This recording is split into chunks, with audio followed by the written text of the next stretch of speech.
Party मिलाउला म क्या थाहा पाइया त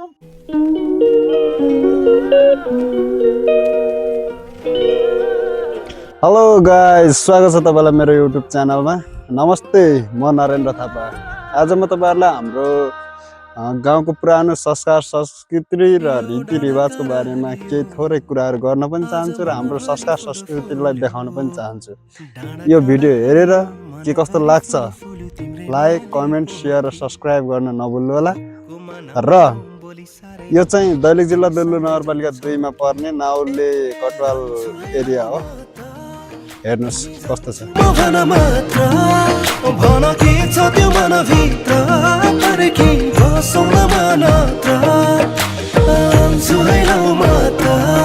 तिमी जान्छु म भन मात्र भन के छ त्यो मन भित्र पर्खी बसौँ न मात्र।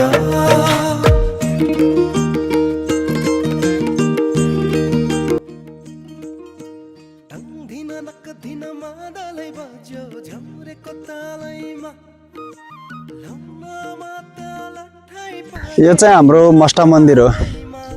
यो पनि हरेक पर्यटकहरुमा पुजिने गर्दछ। हाम्रो चैत वैशाखमा पुजिने देवी देवता हो। मन्दिर सानो भए पनि यहाँको शक्तिहरू धेरै ठुलो छ। हामीले हाम्रा पुर्खादेखि नै मन्दिर देवी देवताहरूलाई मान्दै आएका छौँ हामीले, र हामीले पनि मान्नु पर्छ। अनि यो मन्दिर चाहिँ अलि सानै भए पनि यहाँको शक्तिहरू धेरै ठुलो छ। अहिलेसम्म हामीलाई हरेक ठाउँबाट बचाएको छ भन्नुपर्छ। र अझै हेर्दै जानुस्, अरू पनि देखाउँदै गर्नेछौँ हामी। यो चाहिँ तिहाडीको मन्दिर हो। यहाँ आज मेलाहरू लागिरहेको छ र आज हामी यहाँकै दृश्यहरू तपाईहरुलाई देखाउने छौँ। हेर्दै गर्नु होला।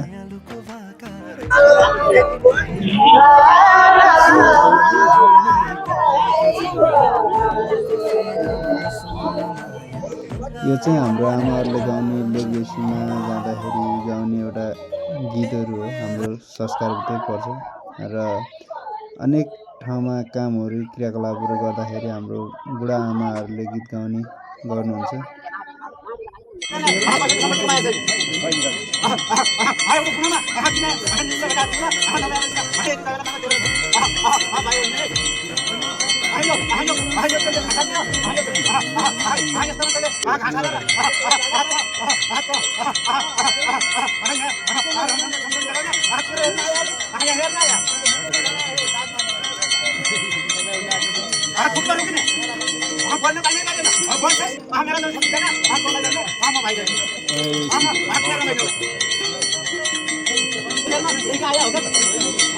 यो के हो भन्ने कुराहरू तपाईहरुलाई हामीले बताइराख्नु पर्ने नहोला सायद। हाम्रो गाउँ समाजमा भएको एउटा रीतिरिवाज नै हो। हाम्रो अब हरेक नेपालीहरू भएपछि नेपालमा अनेकै ठाउँमा छ यस्तो रीतिरिवाज। धामी झाँक्रीद्वारा गरिने कार्य हो।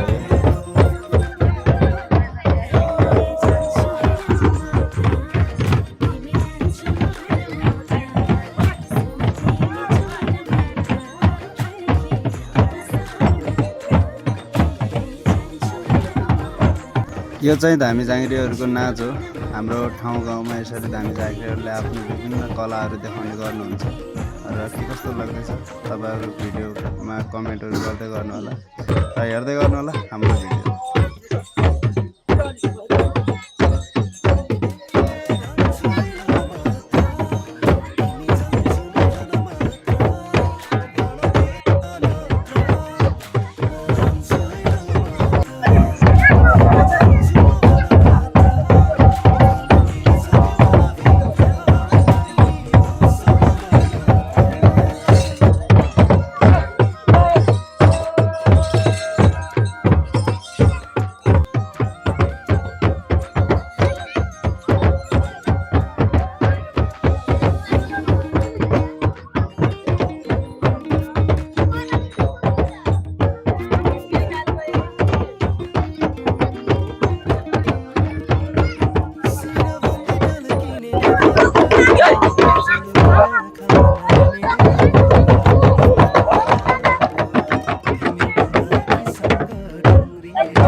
अब हामीले जात्रा सकेर घरतिरको बाटो तय गर्दैछौँ र आजको हाम्रो भिडियो के कस्तो लाग्यो यसको सल्लाह सुझाव र प्रतिक्रिया दिन नभुल्नु होला र यस्तै यस्तै मौलिक रीतिरिवाज र के रमाइला न्युजहरू हेर्न चाहनुहुन्छ भने चाहिँ हाम्रो युट्युब च्यानललाई सब्सक्राइब गर्न नभुल्नु होला अनि यति भन्दै हामी छुटिन्छौँ नमस्ते अर्को भिडियोमा फेरि पनि भेट्ने बाचा गर्दै आज म छुटिन्छु ओके बाई बाई फेरि अर्को भिडियोमा भेटौँला जान्छु म भन मात्र भन के छ त्यो मनभित्र